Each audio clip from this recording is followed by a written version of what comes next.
Chers auditeurs, auditrices, téléspectateurs, téléspectatrices, chers internautes de Radio Télé Altagrace, c'est avec un pile que content que nous rentrons la caillou matin. Et ça dépend de qui l'heure, bien sûr, que vous attendez, ou du moins soit vive émission ça. Une émission tout à fait spéciale, dans le cadre semaine spéciale ça, qui c'est semaine sainte là. Oui, nous pourrons parler de semaine sainte, une semaine qui vraiment, et nous capables de dire, qui est très importante dans la vie, nous, comme chrétiens, dans la vie, nous, comme monde qui a suivi Christ là. Ces amis, nous, Marc Eliassin, qui, ensemble avec nous, qui te nous saluer, et plus que 18 000 personnes qui abonnés ensemble avec chaîne Radio Télé Altagrace. Mais pas seulement Radio Télé Altagrace, il y a pile monde nous connaît qui a partagé et émission spéciale ça. Gagné plusieurs plateformes sur internet là qui a partagé li. Nous avons salué amis et diocèse au Caillou que nous connaissons que page Facebook diocèse au Caillou là la partagé émission ça. Nous gagné comprendre l'église sur Facebook là qui a partagé. Nous gagné radio mais contré qui c'est voix l'église catholique dans diocèse au Caillou qui pral gagner et peuple bon Dieu après gagner chance pour entendre émission spéciale ça.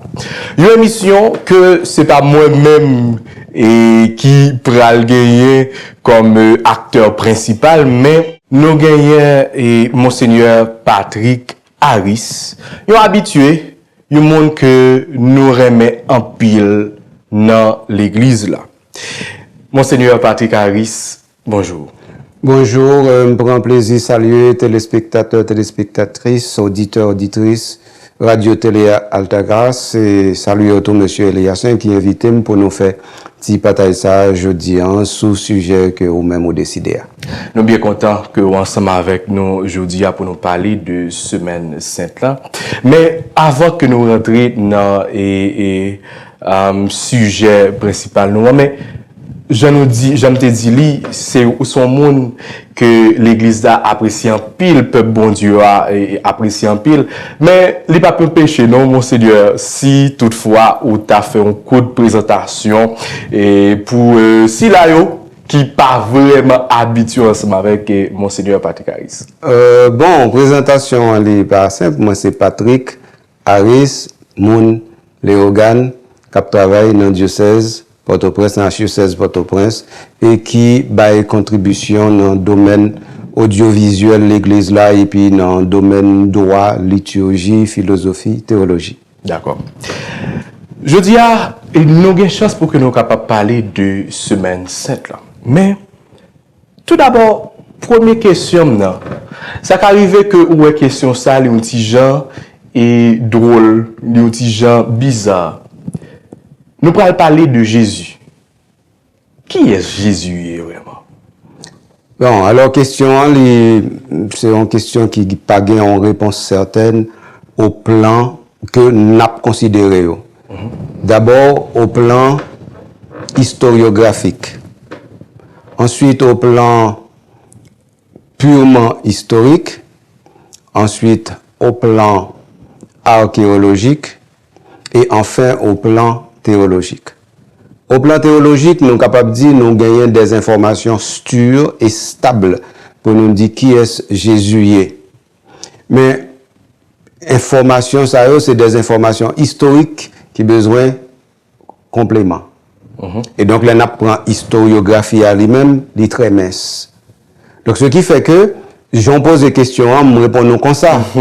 Mais parce que, en fin de compte, c'est plus facile pour nous répondre qui est Jésus-Christ au lieu de qui est Jésus. Ok. Alors c'est ça qui expliquait que normalement, les moments de qui est Jésus, nous avons des informations qui sont totalement reliées à un personnage historique qui te vit dans une région déterminée. Or, si vous parlez de Jésus-Christ, c'est-à-dire Jésus le Christ, référence très sûr. Okay. Mais si c'est de Jésus qu'on est là, si nous avons petit avant de qui Jésus va parler, et puis à partir de ce moment, historiquement, on va comprendre que autant de Jésus de Nazareth, il y en avait d'autres. Okay. Et deuxièmement, c'était un nom courant. Et en troisième lieu, ce nom est encore en utilisation un peu partout à travers le monde. Donc ça veut dire que les ça, on a une multitude de réponses totalement imprécises qui ne peuvent pas vous du tout quand vous voulez aller à On nous focus sur Jésus-Christ. Ça. Maintenant, si nous étions sur Jésus, le Christ, alors Jésus-Christ, c'est une phrase. Jésus est le Christ. Ok. Donc cette phrase, c'est une confession de foi. À savoir que à un certain moment de la durée, la première communauté chrétienne s'est rendue compte que ce Jésus qui est de Nazareth, dont les parents sont connus, ce Jésus, il est Christ. Et qu'est-ce que ça veut dire qu'il est Christ? Cela veut dire qu'il a une préexistence. C'est-à-dire, il sort directement du sein du Père et par un processus non historique que nous appelons l'incarnation, il a pris chair dans le corps de la Vierge Marie pour devenir un humain en tant que tel. Ça, c'est Jean chapitre 1, verset 14 qui nous dit. Donc, à partir de ce moment, l'opération qui a permis à l'Église de comprendre à un certain moment de la durée que Jésus est le Christ est une opération unique se basant sur deux éléments absolument uniques et irrépétables dans l'histoire de l'humanité, à savoir l'incarnation et la résurrection. Donc à partir de ce moment, ouais, comment question vient tomber dans les vient tomber dans que les référents de la réponse sont inatteignables au plan de l'historiographie ou au plan historique. Parce que la résurrection ne peut pas être répétée et l'incarnation ne peut pas être répétée. Donc ça veut dire qu'on ne peut pas les prendre comme étant des faits que l'on peut analyser avec les instruments historiques disponibles. Okay. C'est comme ça les présenter. Okay. Et avant même que nous, j'aime dire, nous franchissons l'autre étape, on aurait été dans non. Il y a des historiens qui disent que, et soit par exemple, il fait référence à prophète Isaïe qui t'a parlé de Emmanuel. Et nous, ange Gabriel qui vient visiter la Vierge Marie, lui parler de Emmanuel, le Dieu sauve. Mais à quel moment de la durée que nous venons joindre non Jésus? Entre non en phase d'interrogation qui lui-même pas historique. Okay. Là où non l'autre réalité, il y aurait les onomastiques. Okay. Onomastique là lui-même, c'est un procédé qui permet de nous comprendre qu'est-ce que c'est que le fait de la nomination. Comment arrive-t-on à nommer les choses, les êtres et les humains? Okay? Alors, en dedans, on repère ça, qu'on y a, on est capable de dire qui ça qui expliquait que dans telle zone déterminée, c'est tel nom qui plus utilisé que en l'autre. Ça, c'est dans l'onomastique là où il y a. Un autre bagaille qui est important encore, c'est la signification que qu'on y a dans zone, dans région déterminée, ou capable bail aux choses qui lient les choses et les personnes et qui fait que Kounian là, il doit venir des appellations au lieu que aussi des nominations. Okay. 3. Considérant cela, référence ou soumettez là, yo pas marché. Parce que on prend référence qui sortit directement dans la Bible, alors que les n'a parlé de onomastique là, nous avons un phénomène historique qui lié directement à la topographie et à la toponymie.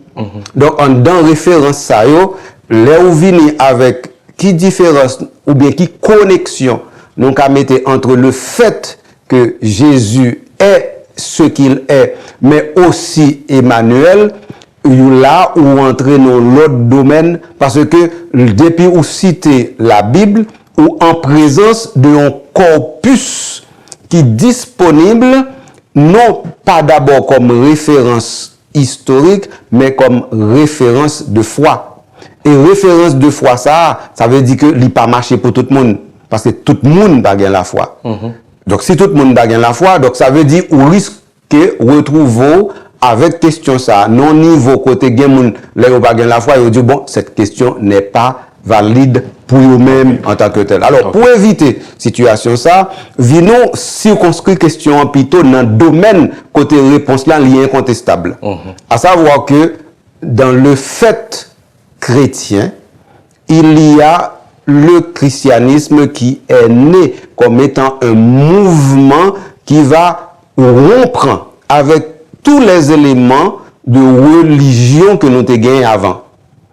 Dans cette rupture, nous venons gagner un processus d'élaboration d'un corpus doctrinal et la donne ou pral gagner une singularisation relève le catholicisme et c'est lui-même qui pral dire mais comment nous avons la foi, l'espérance et la charité et comment référence à eux-mêmes yo structurer comportement nous comme monde à l'intérieur d'un spatio-temporel déterminé. Dans l'opprendre en niveau ça là, on va retourner sur question, on dit, ce référent que nous appelons la foi nous permet de saisir aussi qu'il y a des éléments que nous appelons la révélation, ou bien l'inspiration qui permettent que nous ayons un texte sacré qui sur et à partir et sur ce texte sacré, maintenant nous pouvons construire ce que nous voulons. Alors c'est là qu'on est là, questionnant, il y a une réponse. Si vous pas faire argumentation, ça, question n'a pas de réponse en tant que tel. Et Jésus, il venu, c'est vrai, il y a un pile monde qui t'a marché derrière lui. Parce que les tapes guéri malade, les tapes ressuscité monde qui mourit, en pile merveille t'a fait, t'a réalisé. Mais, il y a un certain moment où vient que Jésus, j'ai l'impression que c'est seulement apôtre qui était censé camper ensemble avec lui, ou vient que même foule là, les vignes et virer contre Jésus. Là, on prend le sous route Golgotha, on prend le c'est 2-3 l'évangile l'Abdou, c'est 2-3 et from Jérusalem, ok, qui a crié pour lui-même. À quel moment de la durée que bagaille pral changer pour lui? Il y a un monde qui a fait bien, que un pile monde apprécie bien que il y a un pile l'autre monde qui pas de well surtout et grand prêtre parce que il dit que Jésus, eh bien, lui-même, il vient aller à l'encontre de la loi Moïse là. Qui gens ça fait arriver que, eh bien, majorité moun yo kounya yo pral a pousser de Jésus pour que yo capable même demander pour que yo capable mourir. Faut nous apprendre ça dire avec un pile pincette. Parce que comprendre bien oui, dans situation côté ou APC et jongler ou gain deux réalités qui pas toujours conciliables. Première réalité, c'est ça que je expliqué dans la réponse dernière question, à savoir que nous avons une référence stable pour nous-mêmes chrétiens et chrétiens catholiques, que nous avons la foi, et ça qui permet que nous ayons un texte sacré, nous capables d'agir sur eux. Deuxième référence là, je dit déjà dans le premier commencement, c'est l'histoire. Or, dès que on parle de procès de Jésus et de la mort de Jésus, on est obligé de mettre tous deux ensemble. Et si vous mettez tous deux ensemble, donc ça veut dire que vous êtes obligé de gagner des informations crédibles pour tous deux sociaux. Et donc maintenant, si nous prenons informations crédibles sur deux sociaux, donc nous gagnons d'abord la source des évangiles. Donc l'évangile, c'est 4 yoye.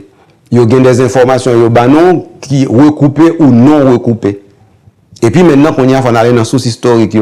Est-ce que oui ou non, comment Jésus lui-même était vivre la ville, qui fait que nous connaissons là, nous sommes capables de certitude historique, non seulement que cet homme a existé, mais qu'effectivement il a subi le supplice de la croix sous Ponce Pilate, qui était normalement une sorte de procurateur ou de gouverneur à ce moment-là en Israël, particulièrement en Judée. Nous allons tomber et t'as comme ça sous jugement et Jésus. Mais nous, le fait que nous avons parlé de Semaine Sainte là, et Semaine Sainte là, il a commencé ensemble avec Dimanche de Rameau. Qui gens que nous capables dimanche Rameau comme chrétien en tant que tel, le fait que OK peuple là et tout le monde recevoir Jésus et avec branche palmier et il a chanté au chant pour lui-même, il a fait louange bon Dieu et ensemble avec lui et bel accueil et puis c'est peuple ça tout en après qui prend l'outil virer contre lui. Qui gens nous capables dimanche Rameau? Non, alors ça me dit c'est pour mélanger ou pas de réponse. Et mélanger ou pas mélanger. Ça veut dire que premier bagage pour comprendre, c'est que vous avez une stylisation qui fait en référence que nous relais la Bible. Quand on est là, à mélanger. De pour mélanger la réponse au pas joindre parce que pour avoir une réponse certaine, parce que pas oublier, l'on a parlé avec public, nous obligés assurer que nous disons bagage qui est inattaquable. Pour n'importe monde, scientifique ou pas, il a dit ah monde ça a parlé à l'icône ça l'a dit. Donc ça veut dire si nous même nous faisons amalgame, donc à partir de ce moment nous avons une difficulté dans l'amalgame nous faire.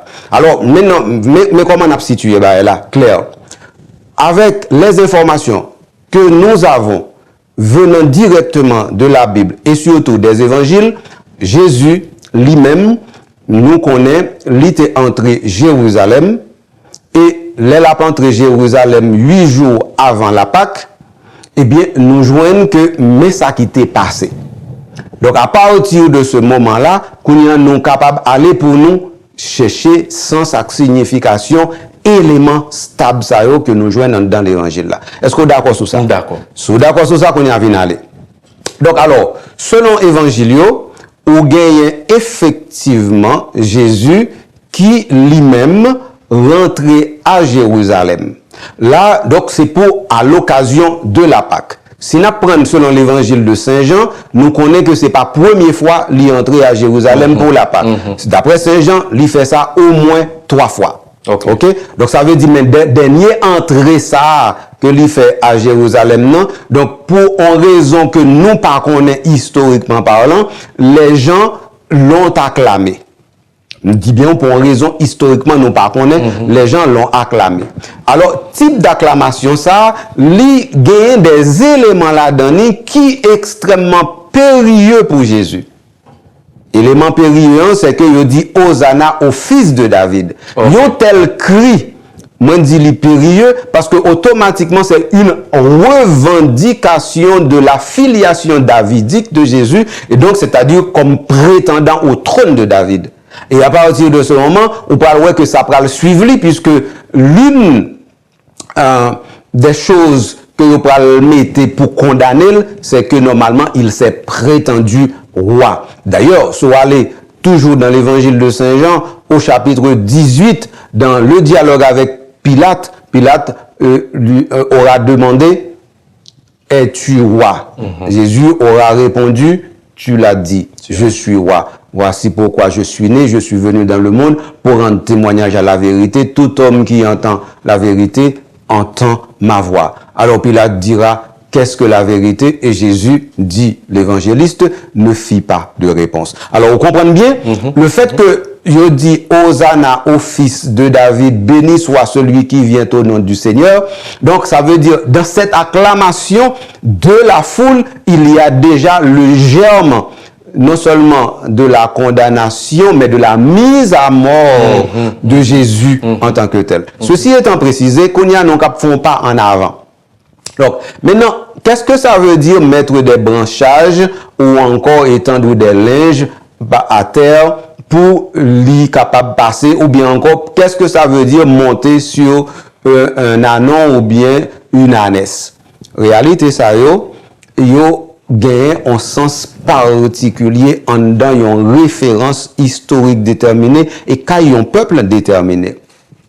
Branchage yo mettait à terre, c'était un signe d'acclamation et comme on côté on a venir ou fait par exemple un arc de triomphe. Donc ça veut dire que c'est un type d'acclamation comme si yo te voulait Jésus vinois.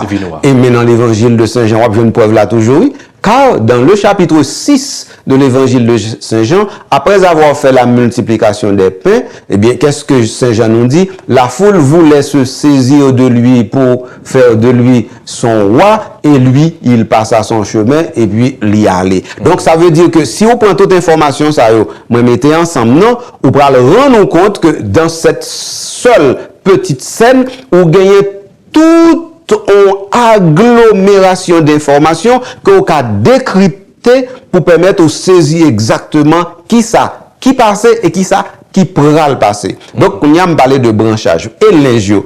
Les jeux même, c'est, je dis, ou te gen ou a dit, c'est là pour recevoir un ambassadeur, un chef d'État. Non, Mettez non. tapis rouge. Exactement. Donc, c'est le signe que cette personne a de la dignité et de la noblesse en tant que telle. Mais d'où viennent cette dignité et cette noblesse lorsque nous considérons Jésus? Parce que la foule a vu en lui un homme qui n'est pas comme les autres hommes. D'ailleurs, toujours dans l'évangile de Saint Jean, le envoyé Gadio à l'arrêter, si je ne me trompe, dans le chapitre 7, et puis Gadio pas arrêté. Et puis les Gadio retournent, ils disent, mais pourquoi vous n'avez pas arrêté? Ils ont répondu, jamais homme n'a parlé comme cet homme. Donc, ça veut dire, dans toute configuration, ça nous mettez ensemble, non. Nous retrouvons, qu'on y a pour l'autre élément, toujours dans l'évangile de Saint Jean, chapitre 2, ce qu'on appelle la purification du temple. On qui ça gagne? Jésus est arrivé dans le temple, et bien, lui, ouais, on ban monde qui t'a fait travailler ordinairement et quotidiennement.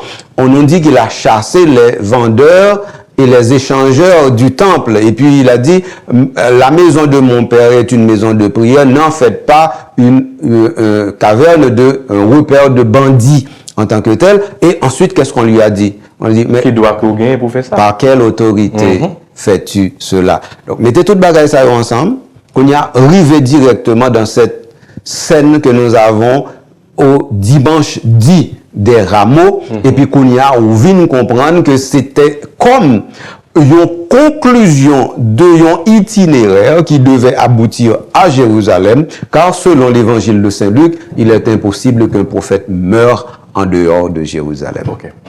La PC est allée sous chaque jour, ok, une semaine 7 là, dimanche et des rameaux, lundi 5 on y a. Alors non, on ne peut pas arriver tout de suite, parce que vous parlez dimanche des rameaux, mais dimanche des rameaux n'est pas uniquement dimanche des rameaux. Dimanche des rameaux, c'est aussi dimanche de la passion. Oh, ok. Et donc, ça veut dire que c'est deux en un. Ok. Donc, ça veut dire, le dimanche de la passion... C'est ça que fait dans le dimanche de rameaux, il lit et l'évangile et passion. Je vais expliquer au plus bien toujours. Le dimanche des rameaux a pris naissance avant le dimanche de la passion, historiquement. Ok. Donc maintenant, le dimanche de la passion est le fait pour l'Église de se mettre en présence de tout ce que Jésus a souffert pour sensibiliser les chrétiens au fait que cette mort est une mort rédemptrice. C'est ça qui arrive là. Or ça, lui-même, c'est un bagage nous joint à partir du 7e, 8e siècle à Rome. À Rome. Ok. Tandis que le dimanche des rameaux n'est pas né à Rome.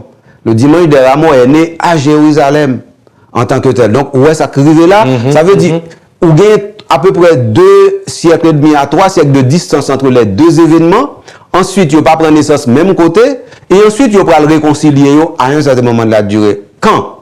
Eh bien, ça s'est réalisé d'abord, première tentative avec Pie XI et dernière tentative réussie avec Pie XII. Donc Pie XII en 1953, surtout en 1955, qu'on y a lit mettez toute bagaille ça ensemble et puis qu'on y a là où vient gagner dimanche des rameaux qui pote non qui kembe non et puis nous dit dimanche de la passion. Okay. Mais normalement c'est deux célébrations différentes. Mais pourquoi ils ont obligé de combiner yo? C'est parce que normalement comme tu as expliqué tout à l'heure, on a la passion de Jésus a réellement commencé le dimanche. Or, il fallait mettre cela devant les chrétiens. Or, chronologiquement, on ne peut pas faire dimanche là pour faire le bail de jour. Puisque dimanche n'a pas qu'à scinder pour le bail 2 jours, donc on est obligé de gagner une célébration combinée dans le seul jour, parce que les deux événements historiques ont eu lieu le même jour. Donc c'est ça que fait au gain dimanche des Rameaux, qui est aussi dimanche de la Passion. Ok. Et bon, dernièrement, m'appelons un petit côté, d'habitude, dans le dimanche de Rameaux, et c'est d'habitude, c'est Journée mondiale de la jeunesse. Et moi, ouais, que Pape François, il changé, il pas mettre, il retiré le dimanche de Rameaux, il mettait, et dimanche qui soit. Journée mondiale. Non, c'est-à-dire, ces genres d'éléments, ils conjoncturels et circonstanciels. Okay, yeah. Par exemple, c'est le pape Jean-Paul II qui avait fait cette jonction, mais à la faveur des JMJ. Vous comprenez? Donc, c'était parce que, à un certain moment de la durée, un moment T, il était possible pour te faire conjonction, parce que jonction était possible. Maintenant, lorsque cette conjonction ne donne plus l'état de la jonction, eh bien, on laisse ça, et puis et puis on entre dans une autre configuration, parce qu'on est dans le plan de l'histoire. Ok. Nous finissons avec dimanche de Rameaux. Oui. Lundi Saint. Lundi Saint maintenant, qu'est-ce qui arrive quand Jésus est arrivé à Jérusalem? Donc alors, maintenant, il reste dans la périphérie de Jérusalem. Ça veut dire que dans la zone, je dis en haut capable les Béthanie, à peu près 2 à 3 kilomètres de la ville. Et là, il va le faire in and out, ça veut dire qu'il va l'entrée sortie.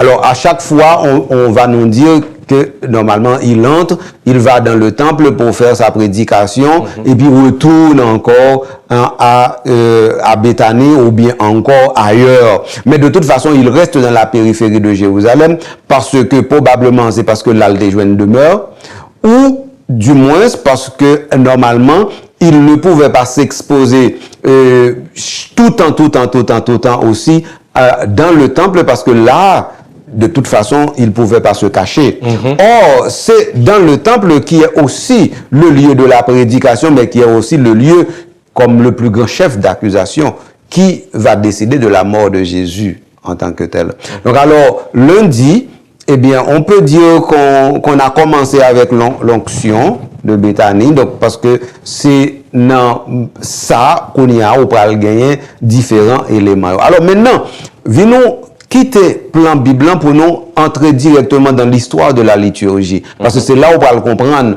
Parce que pas oublier que dans la Bible, on n'a pas de dimanche des Rameaux, ni lundi saint, ni mardi saint. C'est la structuration de la liturgie de l'Église qui mettait semaine sainte, la grande semaine. Donc la grande semaine, eh bien, ça a pris naissance à partir du IVe siècle. Okay. Donc, alors maintenant, c'est à partir de ce IVe siècle qu'on comprend qu'on va structurer et mettre du contenu à l'intérieur de cette semaine. Alors, qu'est-ce qu'on peut mettre à l'intérieur de cette semaine? Si nous prenons lundi, mardi, mercredi, donc à part l'onction de Béthanie, eh bien, qu'est-ce qu'on pouvait faire lorsqu'on est à Jérusalem? Visiter les lieux où normalement s'était manifesté la souffrance, la mort et la résurrection de notre Seigneur Jésus-Christ.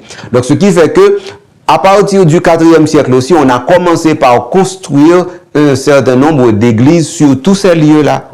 Donc, ça veut dire, quel que soit un lieu qui est lié directement à la passion, eh bien, on va gagner l'église qui va le construire là à partir, normalement, de la première moitié du IVe siècle. Donc, maintenant, les attestations que nous avons viennent de la deuxième moitié du IVe siècle. Est-ce qu'on comprend historiquement ça qui passe là? Donc ça veut dire que quand maintenant on va avoir la semaine sainte dans sa structuration, l'église était déjà construite. Exactement. Et qu'on y en là, monde est capable de faire pèlerinage pour sortir d'un côté, pour aller de l'autre côté, pour ensuite sortir dans l'église, aller dans l'autre, en souvenir de la passion du Seigneur. Et c'est là directement que ça nous les chemins de la croix, l'Ibral prend naissance en tant que tel. Autrement dit, s'il n'y avait pas de semaine sainte, on n'aurait pas d'exercice du chemin de la croix tel que nous l'avons aujourd'hui. Donc lundi saint, mardi saint, mercredi saint, c'est toujours le même va-et-vient de Jésus dans le temple où il prêche sans grand événement. Ok? Mais jeudi, dans la structuration de l'église, lundi, mardi et mercredi saint, donc nous mettons comme étant le temps propice à la retraite pascale, de façon pour nous sensibiliser le peuple fidèle, le peuple chrétien, sur l'histoire même de la rédemption et comment c'est dans la chair d'un homme concret que tout cela s'est réalisé. Ça, c'est un. On y a toujours sur lundi, mardi, mercredi, nous lions tout avec la préparation la plus imminente vers quelque chose qui va se dessiner à partir de jeudi et que nous appelons le Triduum pascal. 3. Ben, excusez, Monseigneur. Et retraite pascale, Triduum pascal. Qui diffère, qui différence, mais qui ça nous capable de retraite et Triduum. Non, ça m'a dit pas même.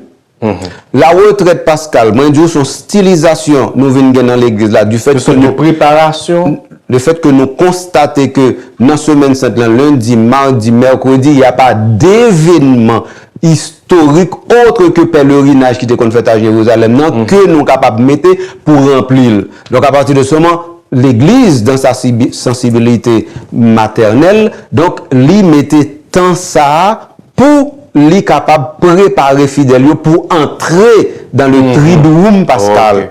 Entrer dans le Triduum pascal parce que le Triduum pascal a existé avant la semaine sainte aussi. Donc c'est comme ça. Ça veut dire historiquement parlant, il y a un peu de subtilité en dans réalité que n'a essayer, chercher, faire auditrices, auditeurs, téléspectateurs, téléspectatrices, comprendre. Donc, le Triduum pascal, c'est ça qui allait directement du jeudi, vendredi, et puis samedi saint pour ouvrir sur Pâques. Il y a le Triduum pascal, c'est-à-dire 3 jours. Mais, alors, 3 jours de Pâques. Mais, c'est une appellation chrétienne. La Pâque juive ordinairement dure 8 jours, mais la Pâque comme événement historique a eu lieu pendant un seul jour où normalement le peuple affranchit les affres de l'esclavage pour entrer dans la terre de liberté. Donc c'est comme ça. Maintenant, l'Église parlait de Triduum parce que l'événement de Pâques réalisé dans la souffrance, la mort et la résurrection de Jésus, avec tout événement qui commençait depuis jeudi, que nous avons parlé le jeudi saint, il y a tellement de significations, c'est-à-dire pleines, que Kounian là, nous obligés de mettre ensemble, tant qu'on y a un seul élément, tant qu'on y a un corpus, et puis pour nous mettre devant le peuple bon Dieu, pour nous dire, mais ça, rester collé sous lui et méditer sous lui de manière à ce que pour qu'on ait exactement comment libérer, comment libération faite et comment je dis là ou capable d'accéder au salut en tant que tel. Donc ça veut dire que le Triduum pascal, ils sont bagaille pour contre lui et il commence jeudi saint. Tandis que retraite pascal là, c'est un bagage qui vient vraiment après, parce que tout simplement, lui-même, lui vient tant qu'on ajout pour permettre que vous entrez plus bien en dans Triduum pascal là. Ok. Et bon, nous prenons retraite pascal lundi, mardi, mercredi, qu'on y a nous pas rentrer dans Triduum pascal là. Jeudi saint, nous voyons que jeudi saint, c'est, nous capables de dire, c'est 2 célébrations qui gagnent, et matin et puis le soir, nous connaissons que jeudi saint, c'est jour que, et c'est fête l'Eucharistie, c'est, enfin, c'est la scène du Seigneur, côté Jésus, eh bien, été institué, et Eucharistie, et puis lavement des pieds, qui ça nous capable de retenir de jeudi saint, et ben, non plus explication sur journée ça. D'abord, c'était pas de ces 3 messes. 3 messes. C'est 3 messes qui étaient gagnées le jeudi parce que il était gagné normalement la messe des pénitents. Oh, okay. La messe des pénitents. Mais est-ce que nous gagnons toujours? On va expliquer.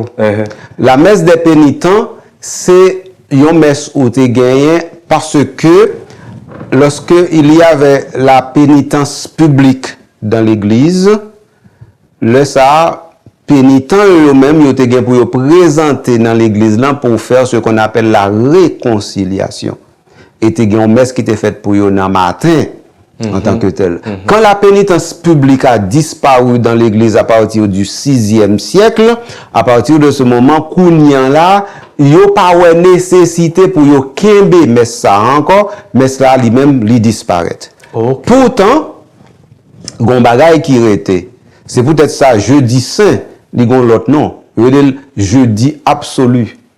Jeudi absolu. Oui. Alors, absolu, lui-même, c'est un couillon diminutif de absolution.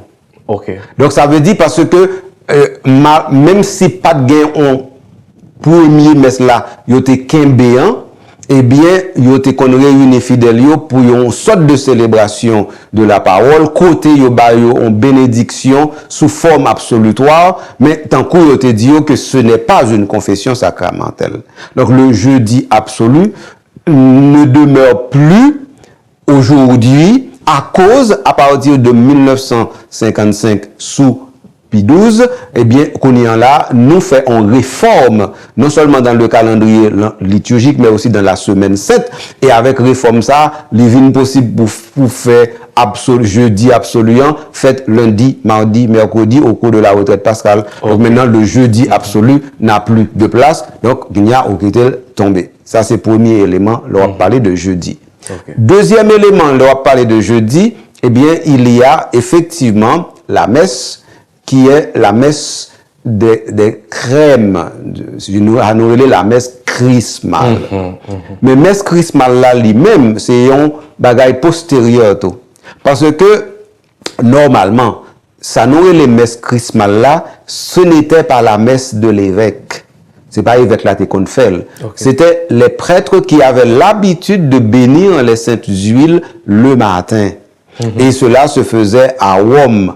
Mais maintenant, ayant vu effectivement que cette pratique ne rompait pas avec la tradition et permettait surtout que normalement nous consacrer le soir pour la scène du Seigneur, donc à partir de ce moment, eh bien, on a décidé de faire en sorte que cette messe chrismale soit transférée des prêtres à l'évêque. Et à partir de ce moment, on vient une messe chrismale là, que Kounia, on va le mettre le matin, et c'est pas Paul VI qui va instituer totalement dans place côté lié. Ça fait 2. Et maintenant, troisième bagaille qui était pistable et que ça a rejoint une preuve à Jérusalem, c'est vraiment la messe dite de la scène du Seigneur. Messe de la scène du Seigneur là, lui-même, c'est une messe qui permet de nous lier directement le fait que Jésus le Christ a demandé de faire ceci en mémoire de moi. Alors, faire ceci en mémoire de moi, n'est pas nécessairement lié au fait du sacrement de l'ordre en premier. C'est de préférence l'Église qui voulait demeurer fidèle à une tradition qui est un ordre reçu du Seigneur.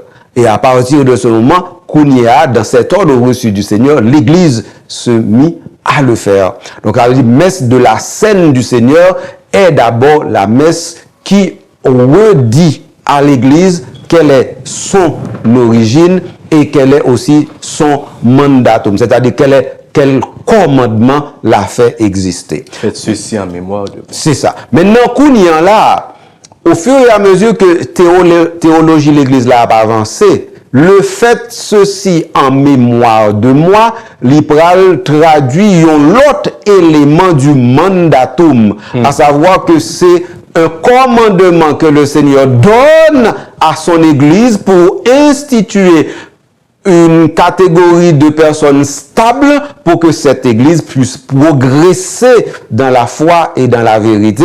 Et à partir de ce moment, la théologie sacramentaire et la théologie du sacrement de l'ordre, eh bien, l'Ipral prend racine dans un ordre qui est maintenant double. Faites ceci en mémoire de moi signifie faire ou refaire la scène, mais aussi que ceux-là qui ont participé à la scène soient ceux-là qui soient capables de faire la scène. Donc, à partir de ce moment, ils viennent nier. Alors, Paul VI, ayant compris cela, a justement, c'est Paul VI qui a fait ça, qui a décrété que le jeudi saint était la fête du sacerdoce. Mais ça a les postérieurs, donc les pattes dans le commencement. Ouais. Donc, alors, là, on prend éléments, ça, on mettait ensemble, qu'on y a, ou gain droit, prend jeudi saint en 2021. Et c'est surtout pas fait par ça, ou pas qu'à prendre en 2021. Donc là, on prend en 2021, on y a rassemblé tout le monde ensemble. Qu'on y a capable de dire jeudi saint, eh bien, c'est normalement divisé en deux parties. Premier partie, lit vraiment directement dans semaine sainte là et à l'intérieur du temps de carême, tandis que à partir de l'après-midi, ou déjà plongé à l'intérieur de la mouvance pascale en tant que telle. Et un élément qui pourra le faire lien, eh bien, c'est deux bagailles plus ou moins contradictoires. Premier élément, c'est le vendredi saint, on va l'expliquer pour qui ça.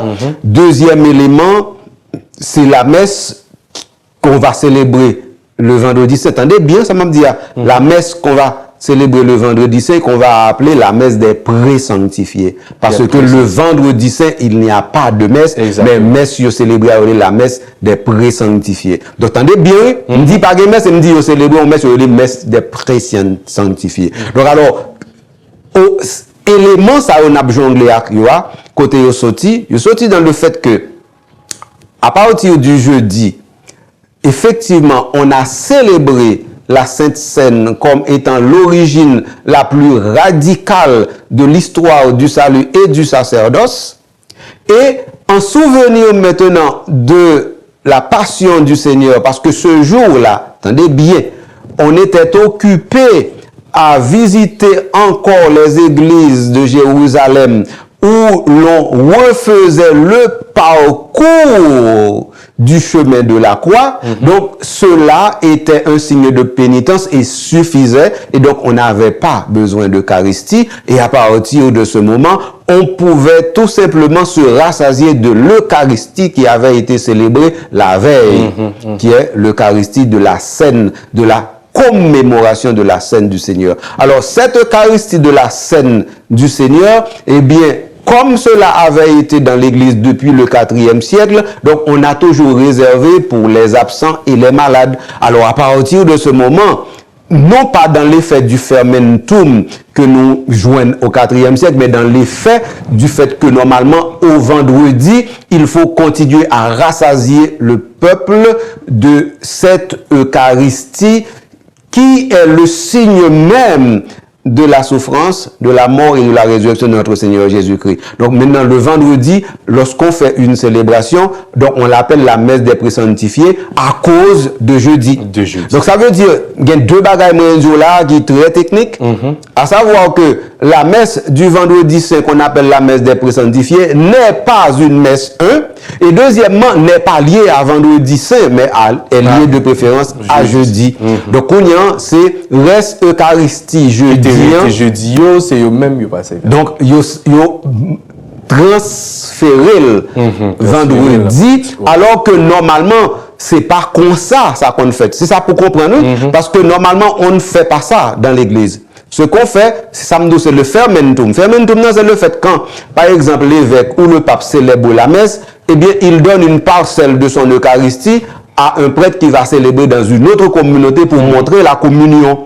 Et c'est seulement ça où tu es gagné, plus le fait qu'il y a la communion des absents et des malades. Donc, en dehors de cela, ou pas de gagner eucharistien, parce que pas oublier le sato, pas de gagner, ça nous relève, je dis, tabernacle. Ou pas de gagner, c'est sacrement que tu exposition, c'est sacrement pas de comprendre naissance. Donc, ça veut dire pas de aucune raison pour te kembe Eucharistia quelque part. Sinon pour maladie, sinon pour absent.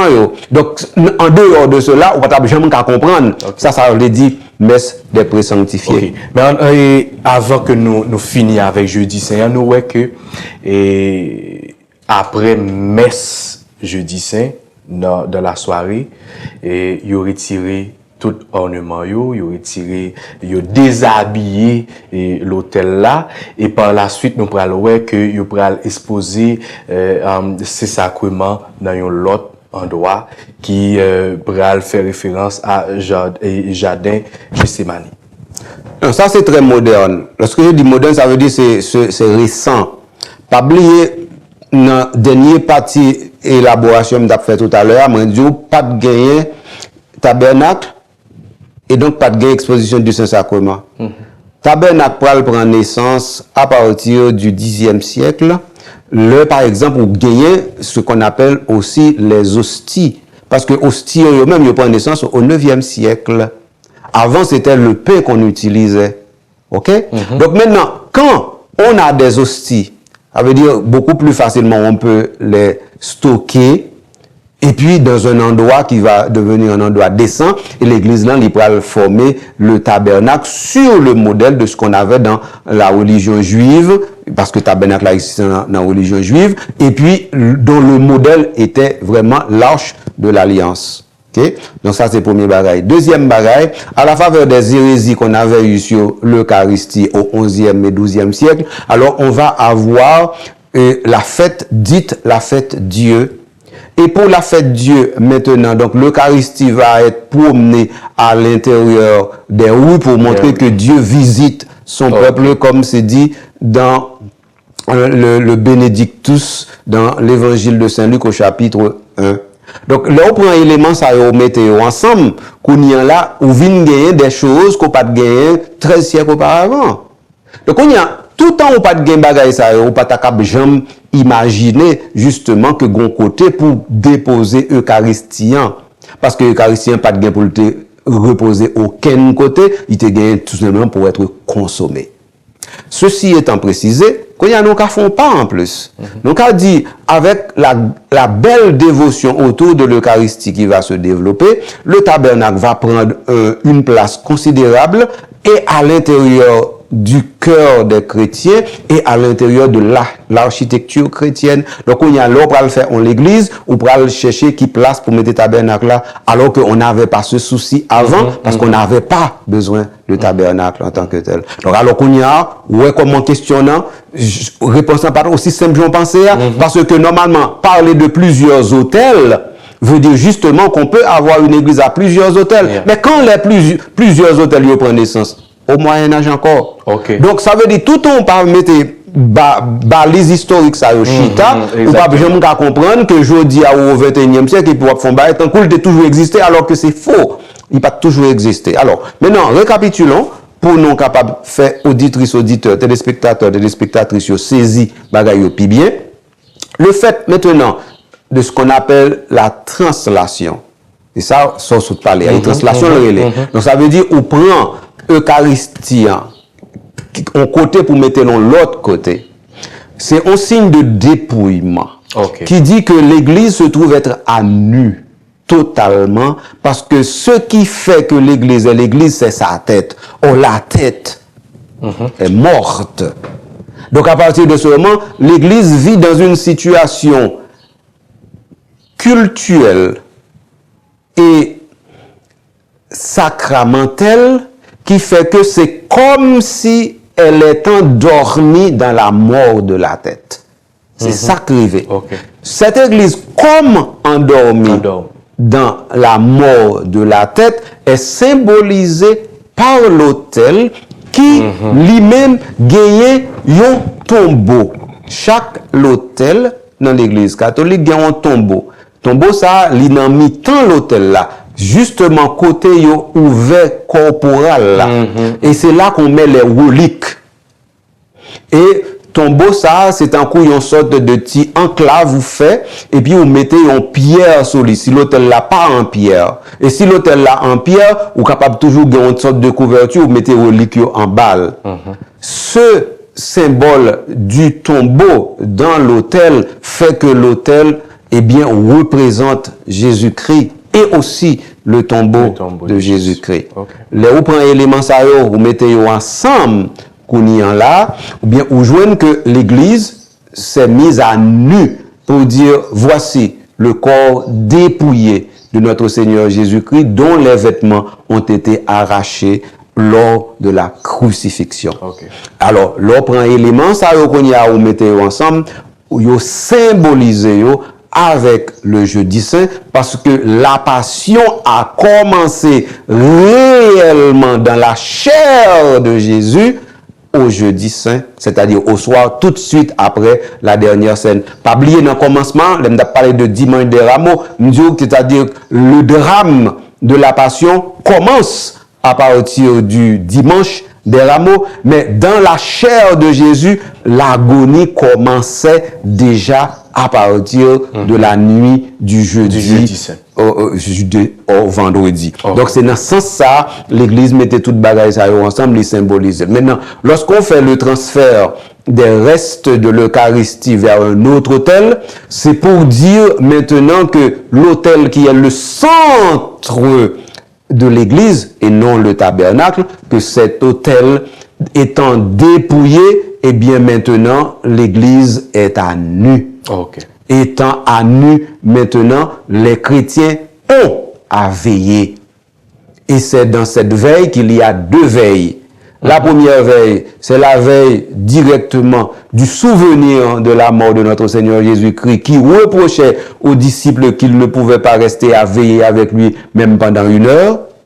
Et la deuxième veille, beaucoup plus symbolique, c'est que cette église est en train de réaliser que sa renaissance et donc sa résurrection va s'opérer au fur et à mesure dans une nuit qui est la nuit la plus sainte, la mère de toutes les nuits selon saint Augustin, qui est le samedi saint pour déboucher sous dimanche Pâques. Ok, nous pourrons aller rentrer dans vendredi saint, nous pourrons parler de jugement, de passion Christ là.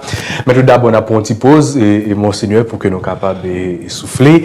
Et chers auditeurs, auditrices, téléspectateurs, téléspectatrices, chers internautes, pas oublier que vous allez suivre bien une émission tout à fait spéciale dans le cadre de Semaine Sainte là, côté nous ensemble avec Monseigneur Patrick Harris et pour une véritable formation et pour ce que gagne pile causé et qui a dit là gagne pile bagay que peut-être nous te connaît ou du moins que peut-être nous pas te connaît, mais c'est une belle occasion pour que nous capables partager et ça ensemble.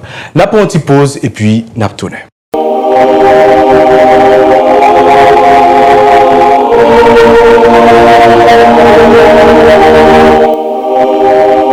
Mes sœurs et frères, chaque année, les chrétiens vivent la Semaine Sainte en s'appuyant sur des traditions et des rituels qui les aident à entrer dans le mystère de la passion du Christ. La Semaine Sainte s'achève toujours en apothéose le jour de Pâques. Cependant, on peut être un peu dérouté par la multitude de célébrations. Mais quel est leur sens? Nous vous proposons ce petit guide qui détaille chaque jour de la semaine et qui peut vous aider.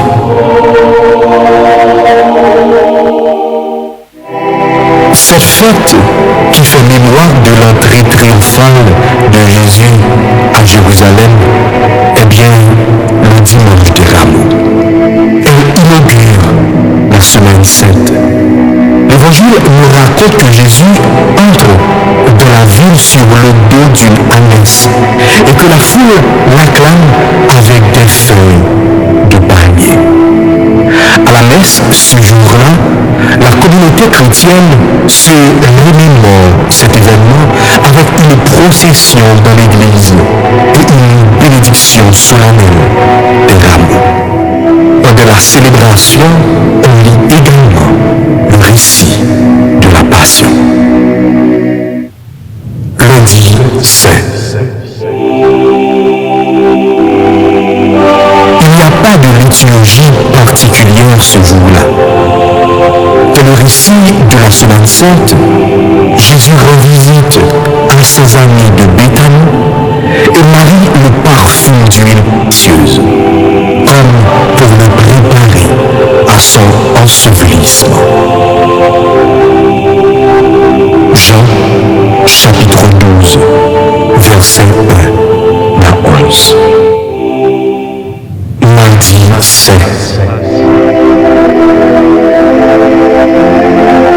On approche de la passion du Christ. Ce jour-là, la liturgie se concentre sur Jésus, annonçant la trahison de Judas et le déni de Pierre.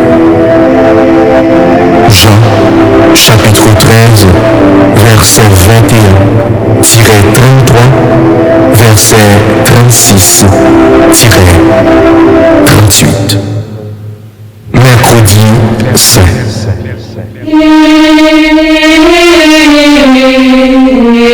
Alors qu'il s'apprête à trahir Jésus, Judas rend visite aux prêtres du temple et promet de le leur livrer en échange de 30 pièces d'argent. Cette journée fait traditionnellement référence à la déloyauté de Judas. Matthieu, chapitre 26, verset 14 à 27. Jeudi saint. C'est la fête de l'Eucharistie et donc des prêtres. On y fait mémoire du dernier repas de Jésus avec ses disciples.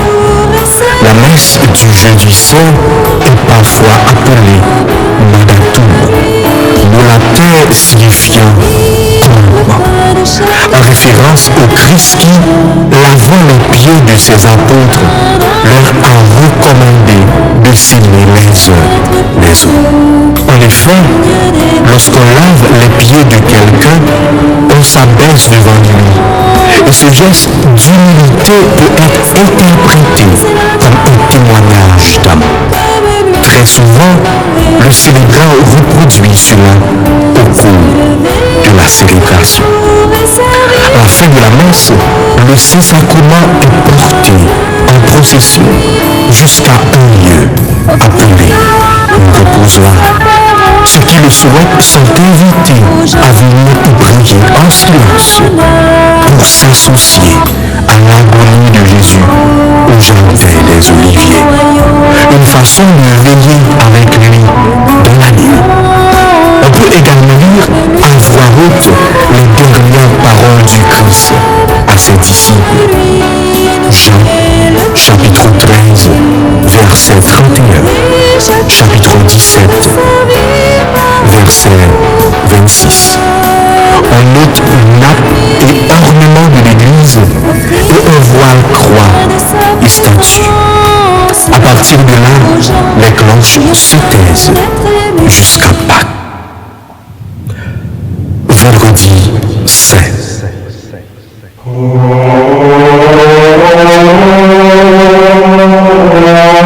Jésus est amené devant Ponce Pilate, puis il est condamné à mort. Il porte sa croix avant d'être crucifié sur un lieu que l'évangile nomme Golgotha, c'est-à-dire lieu du crâne. Ce jour-là, aucune messe n'est célébrée.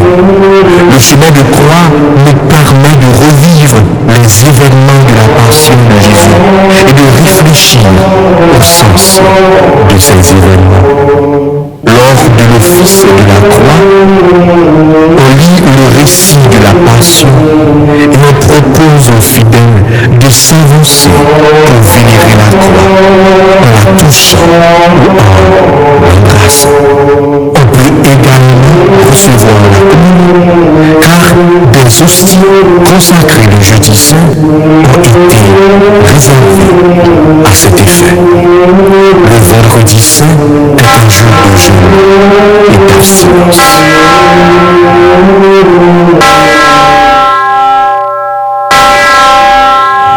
Samedi saint.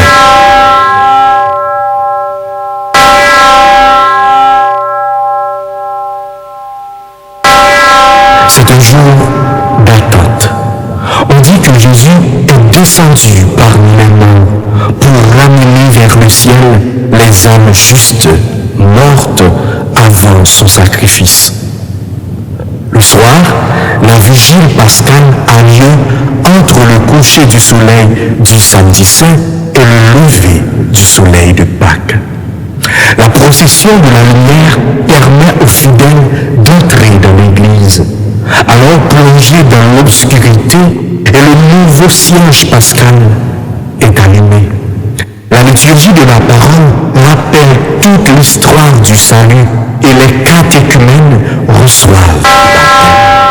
On retrouve avec bonheur l'Alléluia et le Gloria. Les cloches des églises se remettent enfin à sonner pour le plaisir de tous et en particulier des bébés. Dimanche de Pâques.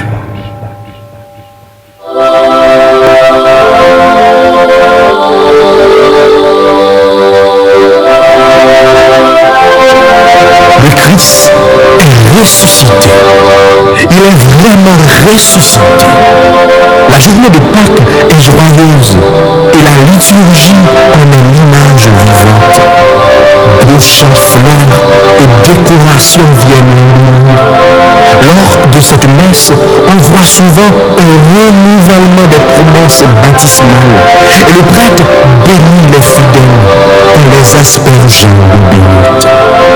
Le dimanche de Pâques inaugure le temps pascal qui dure 50 jours et se clôt avec la Pentecôte.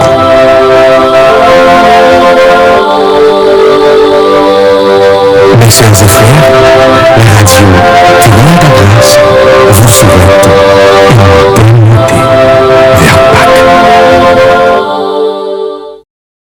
Toutes amis auditeurs, auditrices, téléspectateurs, téléspectatrices Radio Télé Altagracia, nous retournons pour que nous soyons capables de bien faire suite à l'émission. Nous avons parlé de jeudi saint et qu'on y a nous avancé à vendredi saint. Monseigneur, là, nous débouchons avec jugement Christ là. Qui j'en sais, est-ce que pour un pile historien, pour un pile monde qui étudie la Bible, ouais que tu as un pile irrégularité dans le jugement et si là, qui ça nous capable de retenir de jugement ça? Nous ne pouvons pas entrer là. Si nous entrons là, nous ne pouvons pas sortir. Et si nous entrons là, nous gagnons au moins 2 heures de discussion. OK? Donc, ça veut dire que, venons anti-réaliste, pour nous dire, nous avons des informations qui se retrouvent à l'intérieur des évangiles. Ces informations ont modulé et modelé notre foi. Nous arrêté sous eux pour nous parler de la passion de notre Seigneur Jésus-Christ. Donc, si on est d'accord sur... Là, nous donc, si on est d'accord sur cette affaire-là, donc nous ne pouvons pas demander tête non, est-ce que c'est régulier ou irrégulier, est-ce que historiquement on peut recoller les morceaux, n'a quitté question ça, nous ne pouvons pas répondre. Mais ce qu'on peut dire, c'est qu'effectivement, selon les évangiles, nous avons 4 témoignages de la passion qui sortent dans 4 évangiles, dont l'évangile de Saint Jean qui est normalement le dernier à avoir été écrit. Et en dedans, ça nous gagnons effectivement une chronologie qui est développée, qui sortit directement de jeudi saint au soir où l'arrestation est faite, jusqu'au Golgotha où la mort sera consommée. Événement ça gagne des détails qui normalement ont une signification particulière et puis il y a des détails tout ou pas vous retrouvez non l'évangile qu'on pas dans tout mais il y a des détails vous retrouvez dans tous les 4.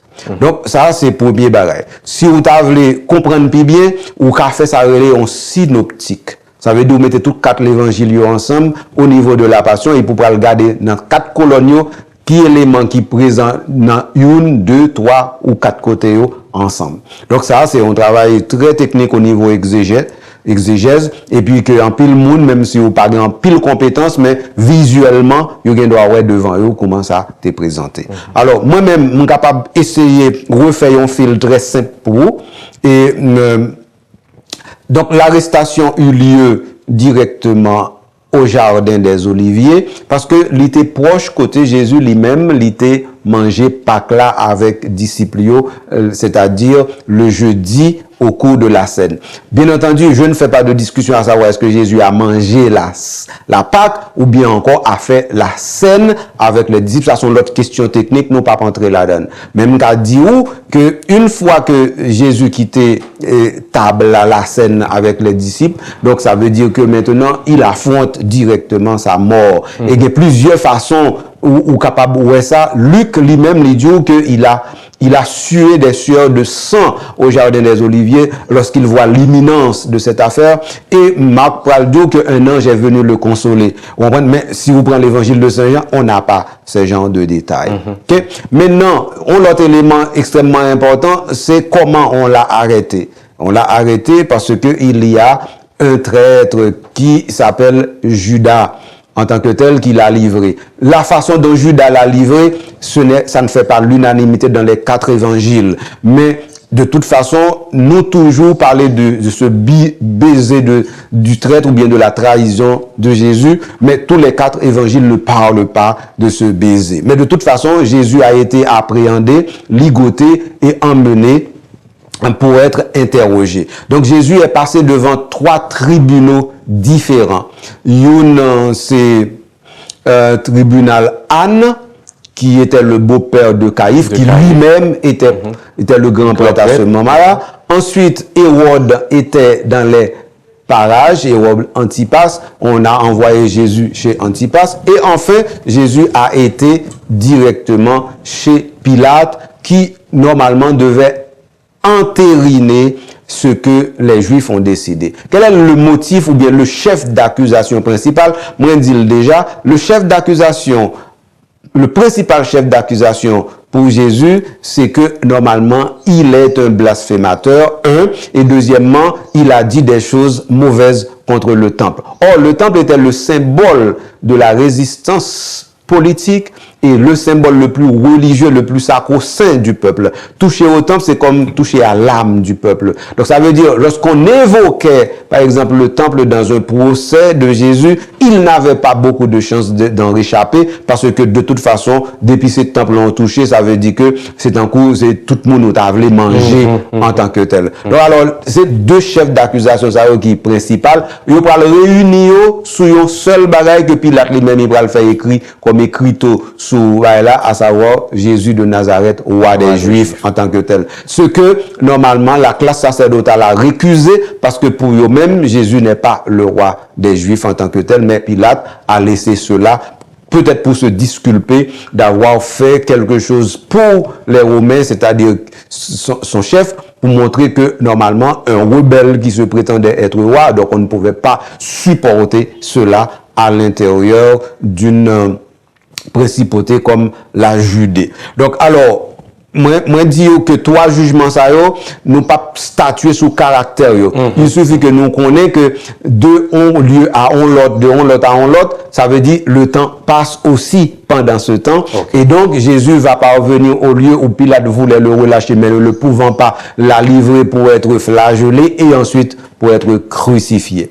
Alors maintenant, le chemin de la croix en tant que tel, nous gagnons des éléments historiques aujourd'hui qui permettent nous le parcours là où certaines églises sont placées en tant que telles. Donc, schématiquement, on a 14 stations, mais il n'y a pas un chemin de 14 stations, c'est-à-dire que dans la réalité, c'est qu'il y a un chemin de croix. C'est ça seulement qu'il faut retenir.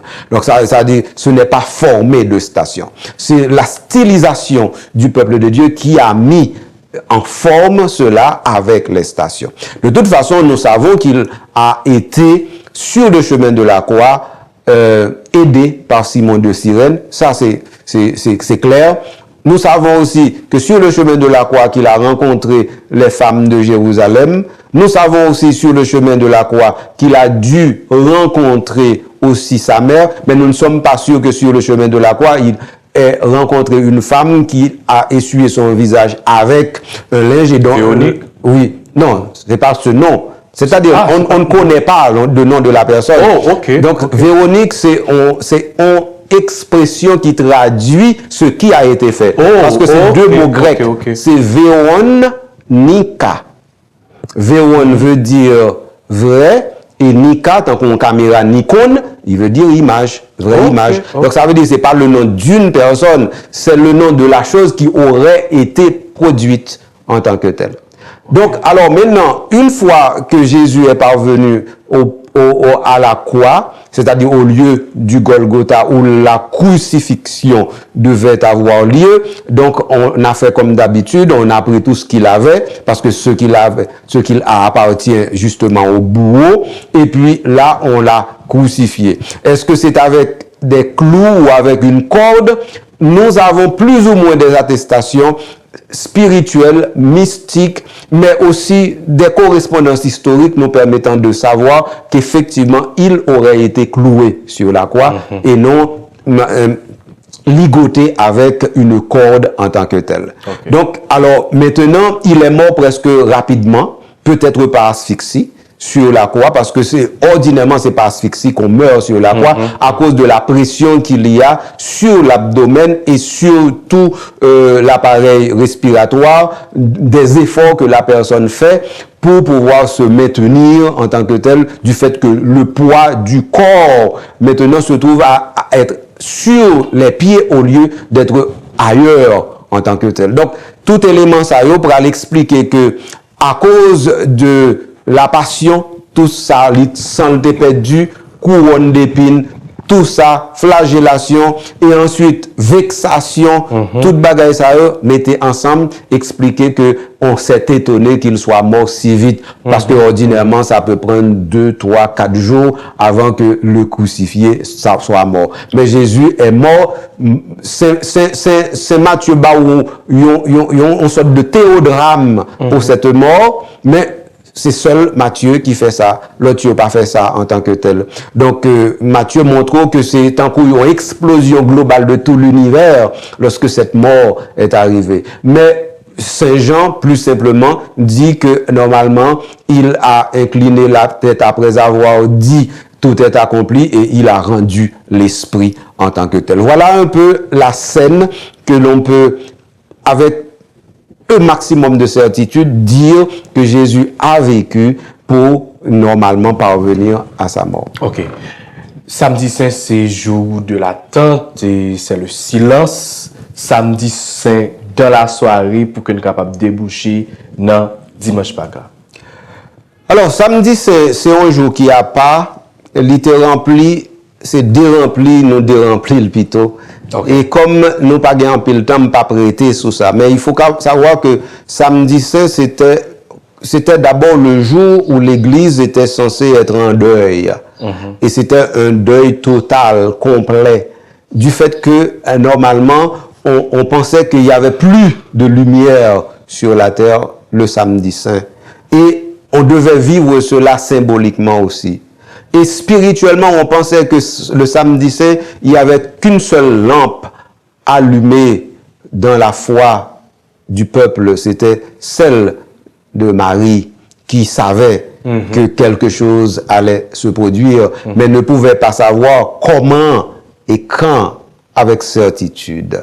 Donc ça veut dire samedi saint, si nous t'apprends pour me parler de lui, certainement nous t'as privé, on t'y casse loin. Maintenant, comprendre plutôt que samedi saint, li vide. Okay. Vide, pas rien. Maintenant, c'est un souvenir du fait que nous pas qu'à historiquement établi quand a eu lieu la résurrection qui fait samedi qu'on y a lié directement à dimanche. Mais samedi, pas de rapport avec dimanche, sous point ça.